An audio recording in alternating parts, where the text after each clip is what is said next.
அட என்னப்பா இது குஜராத் டிஃபெண்டிங் சாம்பியனான கேகேஆர ஆள் அடையாளமே தெரியாத மாதிரி இவ்வளோ அசால்ட்டாக வின் பண்ணிட்டாங்க. இப்படி வந்து சொல்கிற மாதிரி தான் இன்னைக்கு குஜராத்தோட பவுலிங்கு சும்மா மரண மாசாக இருந்துச்சுங்க. இன்னைக்கு மேட்ச்சில் குஜராத் ஃபர்ஸ்ட் பேட்டிங் பண்ணி 198 ரன் வந்து எடுத்தாங்க.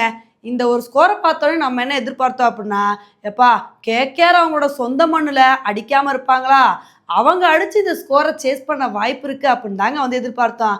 ஆனால் இன்னைக்கு மேட்ச்சில் நடந்ததே வேற. இன்னைக்கு ஓப்பனிங் பேட்ஸ்மேனாக குர்பாஸ் வந்து கிளம்பிறங்கினாரு.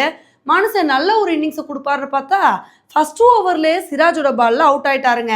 அவர் அவுட் ஆனதுக்கப்புறம் சுனில் நரேன் மாஸ் காட்டுவாருன்னு எதிர்பார்த்தா அவரும் பவர் பிளேலே நடைய கட்டிட்டாரு.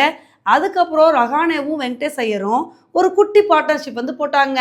இந்த பார்ட்னர்ஷிப் கண்டினியூ ஆக நினைக்கும் போது வெங்கடேஷ் ஐயர் ரஹானே 2 பேருமே அடுத்தடுத்து அவுட் ஆயிட்டாங்க. ரஹானே மட்டும்தாங்க ஹாஃப் செஞ்சுரி அடித்து அசத்தினாரு. அதுக்கப்புறம் பின்னாடி வந்த பேட்ஸ்மேன்ஸ் யாருமே உருப்படியான ஆட்டத்தை வந்து வெளிப்படுத்தலைங்க. ரசல் மேலே ஒட்டுமொத்த நம்பிக்கை இருந்துச்சு. அவர் அடிப்பார்னு பார்த்தா அவரும் ரஷீத் கானோட பாலில் வந்து ஸ்டெம்பிட் ஆயிட்டாரு. ஆனால் அதுக்கப்புறம் கடைசியில் வந்த ரகுவன்சி நல்ல ஒரு அதிரடியான ஆட்டத்தை வந்து வெளிப்படுத்தினாருங்க. ஆனால் என்ன வெளிப்படுத்தி என்ன பிரயோஜனம், ஸ்கோர் அதிகமாக எடுக்கணும்னு இருந்தனால கேகேஆர்னால 20 ஓவர் முடிவில் 158 ரன்னு தாங்க எடுக்க முடிஞ்சுச்சு. இதனால இந்த மேட்சை குஜராத் ரொம்ப கம்ஃபர்டபுளாக 39 ரன் வித்தியாசத்தில் வின் பண்ணிட்டாங்க.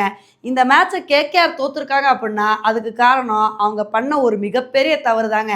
ஏன்னா எல்லா மேட்ச்லையும் ரகுவன்சி முன்னாடி வந்து பேட்டிங்கில் வந்து கிளம்பிறங்குவார். ஆனால் இந்த மேட்ச்சில் 9வது பேட்ஸ்மேனாக வந்து களமிறங்கியிருக்காரு. களமிறங்கி நல்ல ஒரு பர்ஃபார்மன்ஸ் வந்து கொடுத்துருக்காரு. இதே ரகுவன்சி எப்பயும் போல் கொஞ்சம் ஸ்டார்டிங்லேயே களமிறங்கி ஒரு அதிரடியான பேட்டிங் பர்ஃபார்மன்ஸை கொடுத்துருந்தாருன்னு வச்சுக்கோங்களேன், கண்டிப்பாக இந்த மேட்ச்சில் கேகேஆர் நல்ல டஃப் கொடுத்துருப்பாங்க. ஆனால் ஏன் தான் இந்த தப்பு பண்ணாங்களோ தெரியலங்க. சிஎஸ்கே வாட கேகேஆர் பக்கமும் வீச ஆரம்பிச்சிருச்சு போல். நல்லா இருந்த பேட்டிங் காம்பினேஷனை மாற்றி இப்போ வந்து மேட்சை தோத்துட்டு வந்து நிற்கிறாங்க. உண்மையிலே கேகேஆர் மேட்சை தோற்றுருக்காங்கன்னா இதுக்கு இவங்க பண்ண இந்த பெரிய தவறு தாங்க காரணம். ஆனால் இந்த சீசனில் குஜராத்து வேறு லெவல் பர்ஃபார்மன்ஸ் வந்து கொடுத்துட்டு வந்துட்டுருக்காங்க.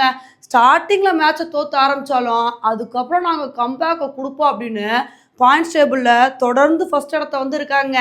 இதே மாதிரி இன்னும் 2 மேட்ச் வின் பண்ணாங்கன்னு வச்சுக்கோங்களேன், அவங்க வந்து ஈஸியாக பிளே ஆஃப்க்கு போயிட்டே இருப்பாங்க.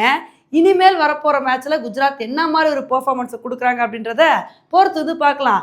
ஓகே ஃப்ரெண்ட்ஸ், இந்த ஒரு மேட்சை பற்றி நீங்கள் என்ன நினைக்கிறீங்க அப்படின்றத என்னோட கமெண்ட் செக்ஷனில் வந்து போடுங்க. இதே மாதிரி இன்னொரு வீடியோவில் உங்களை வந்து மீட் பண்ணுறேன். Bye friends.